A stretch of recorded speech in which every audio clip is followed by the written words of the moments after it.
Hello friends, welcome to my Edusai teach classes. देखिए दोस्तों, आज हम फिर से वर्ब की क्लास लेके आए हैं, लेकिन इसमें कुछ एडवांस रूल्स हैं जो हम वर्ब में करते हैं। तो सबसे पहले तो मैं आपसे कहना चाहूँगी कि देखिए, आपके लास्ट वीडियो पे हमारे जो व्यूअर्स बढ़े हैं, जो सब्सक्राइबर्स बढ़े हैं, अगर ऐसे ही आप मोटिवेट करते रहे तो मैं आगे और भी अच्छा कंटेंट देने की कोशिश करूँगी। तो इसीलिए आपसे आशा यही है कि आप प्लीज़ सब्सक्राइब करना ना भूलें। मेरे किसी भी चैनल किसी भी वीडियोज़ में के नीचे लाइक का बटन दिया होता है, उसे दबाना ना भूलें। अगर आपने ये मोटिवेशन, मेरे को प्रोत्साहन देते रहे, मोटिवेशन मिलता रहा आपकी साइड से, तो मैं आगे कुछ और अच्छा करने की कोशिश करूँगी। ठीक है ना? आपके मोटिवेशन से ही हमारा मनोबल बढ़ेगा और हम आगे जाके कुछ और भी आपको अच्छे कंटेंट दे पाएंगे, जो कि आने वाले एग्जाम के लिए बहुत बेनिफिशियल होगा। जैसे कि आप जानते हैं सीटेट आने वाला है, उसके बाद आफ्टर दैट और भी एग्जाम्स आने वाले हैं, और अब आने वाले हैं जो बाय वन बाय आते ही रहेंगे एग्जाम्स। EMRS है और बिहार वाला भी आने वाला है। तो सभी में ये नॉर्मल जो हमारे रूल्स फॉलो होते हैं ग्रामर के, वो सेम ही होते हैं। समथिंग बस क्वेश्चन पे डिपेंड करता है कि किस एग्जाम में कैसे क्वेश्चंस दिए जा रहे हैं। ओके गाइस, कल हमने वर्ब पढ़ा था, जो कि हमने बेसिक रूल्स उसके पूरे थे, उसमें बेसिक और कुछ एडवांस भी था, जिसमें हमें सब पता, हमने आपको सारा कुछ एक्सप्लेन किया था कि वर्ब क्या होती है, टाइप्स ऑफ वर्ब बताया था आपको। ऐसे ही आज हम करेंगे subject and verb agreement. It means कि जब हम वर्ब का एग्रीमेंट करते हैं, इट मीन्स वर्ब हम लगाते हैं किसी भी सेंटेंस में, वर्ब का यूज होता है ना, तो वो सब्जेक्ट के अकॉर्डिंग होता है। वो उसका जैसा सब्जेक्ट होगा वैसे ही उसकी वर्ब भी यूज होगा। अगर सिंगुलर सब्जेक्ट है, सब्जेक्ट सिंगुलर है, तो उसकी वर्ब भी क्या होनी चाहिए? सिंगुलर होनी चाहिए, है ना? सिंगुलर वर्ब ही यूज होगी। जैसे कि इसमें दिया हुआ है singular subject singular verb, plural subject plural verb. जैसे कि काव, देखिए काव सिंगुलर है, तो उसकी जो वर्ब लगी है ईट्स, यानी कि गाय घास खाती है, तो घास खाती, खाती क्या है? घास खाती है ना, घास ही खाएगी। तो ये ईट्स जो है ना, वो हमारा क्या है? सिंगुलर वर्ब है, जो कि प्रेजेंट सिंपल को शो करता है। ऐसे ही डक्स हमारा प्लूरल सब्जेक्ट है, तो इसका जो क्वैक, यानी कि क्वैक करती है, यानी कि बोलती है, क्वैक की जो उसकी वॉइस होती है वो निकालती है, तो वो इसका जो करना होता है, बोलना होता है, वो उसमें प्लूरल वर्ब का यूज हुआ है, क्योंकि इसमें एस या ES नहीं लगा है। Because of that this is a plural subject. देखिए SVS verb have an S, singular. अगर सिंगुलर वर्ब है, सिंगुलर सब्जेक्ट है, तो वर्ब भी सिंगुलर होगी। तो ये क्या होना चाहिए? यस, हाँ ये सही है। The verb has an singular. Okay guys, अगर सिंगुलर नो तो S हैज टू गो, तो S जो है क्या होता है? रिमूव हो जाता है। S हमारा वर्ब में से रिमूव हो जाता है, चला जाता है, अगर सिंगुलर वर्ब, सिंगुलर सब्जेक्ट ना हो तो। आगे देखिए, सेकेंड रूल क्या कहता है कि don't get confuse by the words that come between the subject and verb. देखिए, the detective who was called to the case is usually very good. It means आपको इस सब्जेक्ट में और बाद में जो वर्ब आ रही है और इसके बीच में जो वर्ड लगा है, इसको देख के हमें कंफ्यूज नहीं होना है। वर्ब हमेशा सब्जेक्ट की अकॉर्डिंग ही लगेगी, ना कि इसके बाद वाले आने वाले सब्जेक्ट की अकॉर्डिंग। हूँ से पहले जो हमारा सब्जेक्ट आया है उसी के अकॉर्डिंग हमारी वर्ब यूज होगी। अगर सब्जेक्ट सिंगुलर है तो सिंगुलर वर्ब आएगी, और सब्जेक्ट प्लूरल है तो प्लूरल वर्ब आएगी। ओके, नेक्स्ट देखिए, प्रीपोजिशन, यानी कि जहाँ पे प्रीपोजिशन के साथ फ्रेज आ जाता है, यानी कि प्रीपोजिशन हो, आगे कुछ ऐसा वर्ड हो, तो ये प्रीपोजिशनल फ्रेजेस कहलाते हैं। जहाँ पे प्रीपोजिशन के साथ कुछ भी ऐसे नाउन या प्रोनाउन कुछ भी आ सकता है, कुछ भी वर्ड हो, तो वो प्रीपोजिशनल फ्रेजेस होते हैं। तो इनके बीच में the subject and verb usually do not affected the agreement. It means in this race, ये जो फ्रेज है ना, ये प्रीपोजिशनल फ्रेज है। इन क्या है? प्रीपोजिशन है, और दिस रेस क्या है? नाउन है। तो ये फ्रेज हो गया। इसके आगे जो सब्जेक्ट आया है ना, इसके आने से इसकी वर्ब पर कोई इंपैक्ट नहीं पड़ता है। ये कहना चाह रहे हैं इसमें कि द बाइकर, तो द बाइकर कौन है? सिंगुलर सब्जेक्ट है, तो इसलिए इसकी वर्ब भी क्या आएगी? सिंगुलर आएगी। और दिस सेकंड सेंटेंस में देखिए बोल रहा है कि द बाइकर्स, तो बाइकर्स नहीं, बाइकर तो नहीं है, बाइकर्स हो गया। इट मीन्स ये प्लूरल हो गया, तो ये प्लूरल हो गया। तो इस इन दिस रेस, यानी कि जितने भी बाइकर्स है ना, वो आर वेरी कॉम्पिटिटिव, तो यहाँ पर प्लूरल वर्ब आ गया। Okay guys,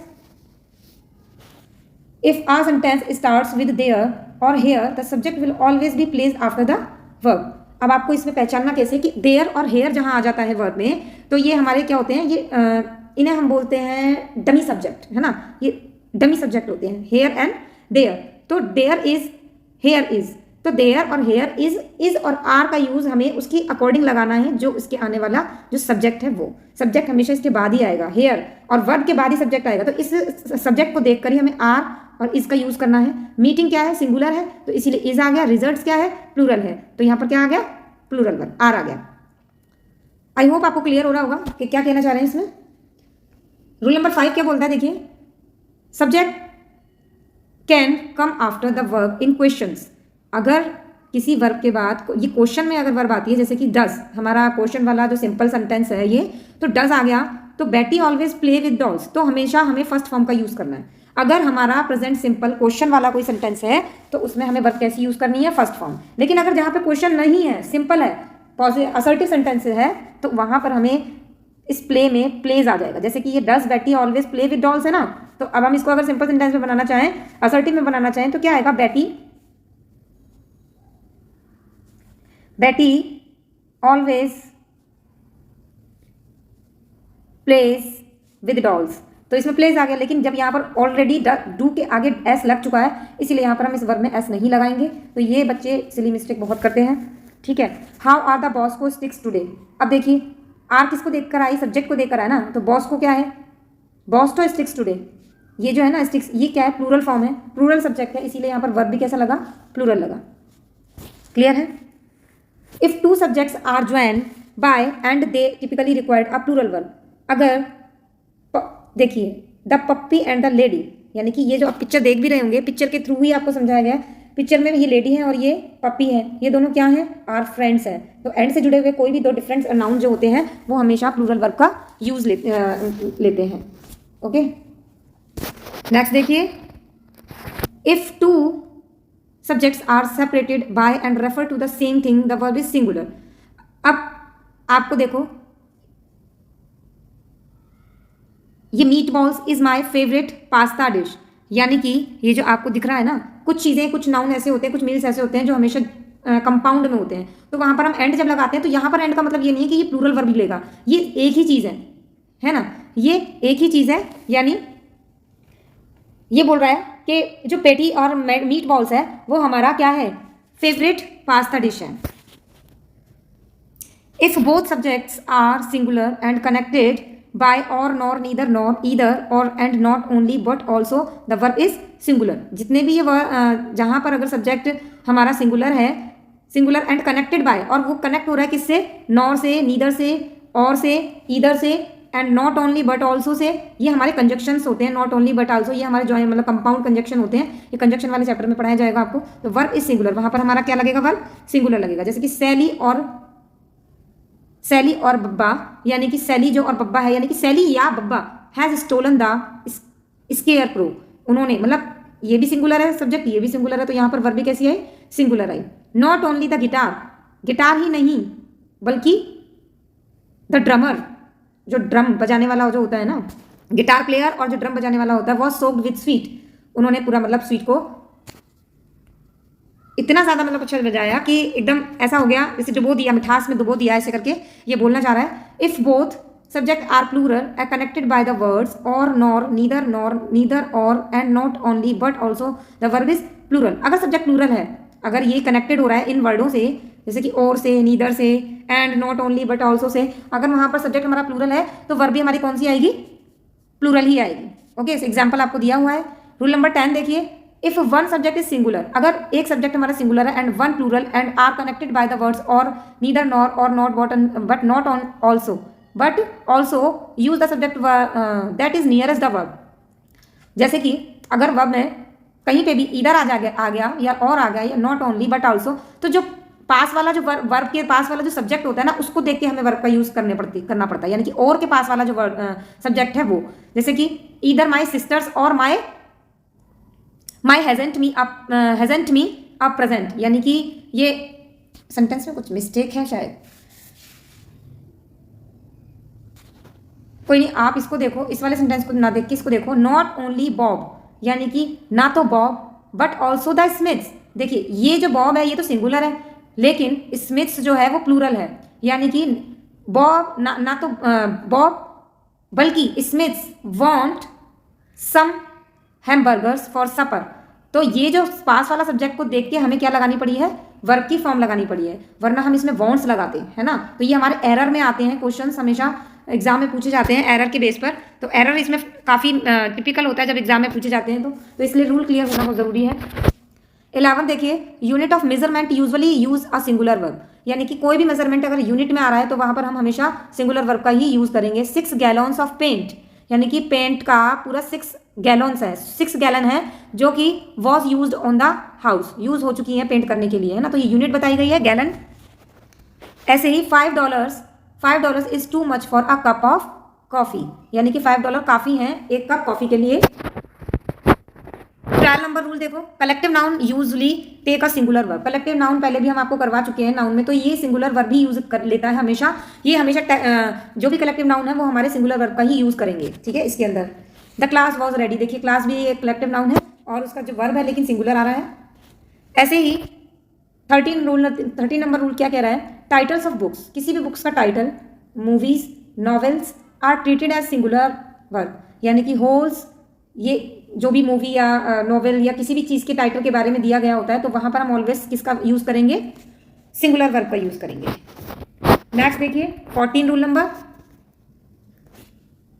to infinitive separated by and take a plural verb. अगर टू इन्फिनेटिव है, मैंने आपको अभी पिछले लास्ट वीडियो में बताया था इन्फिनेटिव क्या होते हैं, 2 + V1, 2 + V1 को हम इन्फिनेटिव बोलते हैं। वर्ब की फॉर्म फर्स्ट फॉर्म एंड 2 लगा होता है तो वहां पर हम किसका यूज करेंगे, अगर एंड के साथ वो जुड़ा हुआ है दूसरा इन्फिनेटिव तो वहां पर हम प्लूरल वर्ब का यूज करेंगे। ओके गाइस, ऐसे ही 15 रूल नंबर देखिए, gerunds alone take a singular verb. अगर जेरेंट है कहीं पे भी तो जेरेंट सब्जेक्टिव केस में आता है तो वहां पर हम हमेशा सिंगुलर वर्ब का ही यूज करेंगे। जैसे कि dancing is not something everyone can do as well as I can, है ना। तो डांसिंग एक नाउन है, जेरेंट है, तो इसलिए यहाँ पर हमने क्या लगाया, सिंगुलर वर्ब यूज किया। If the words each everyone come before the subject the verb is singular. अगर किसी सेंटेंस में ईच एवरीवन आता है तो वहां पर ऑलवेज हम किसका यूज करेंगे, सिंगुलर वर्ब का यूज करेंगे। ओके गाइस,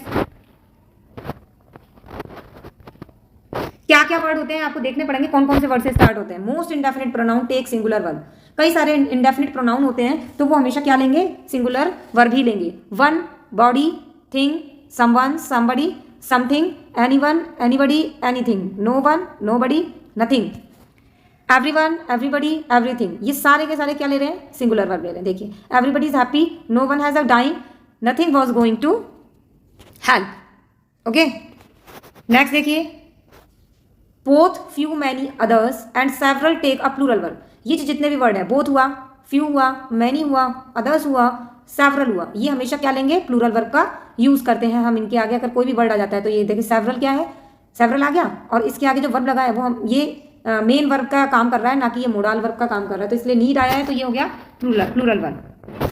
आ फ्यू, और यहाँ पर देखिए क्या आ गया, ये प्लूरल वर्ब आ गया, इसीलिए हमें ये याद रखने हैं, कुछ पॉइंट्स हमें याद रखने पड़ते हैं तभी हम कर पाते हैं। When the subject is all, any, more, most, none, some, this is the only time you must look at the object of the prepositional phrase to determine whether it is singular or plural.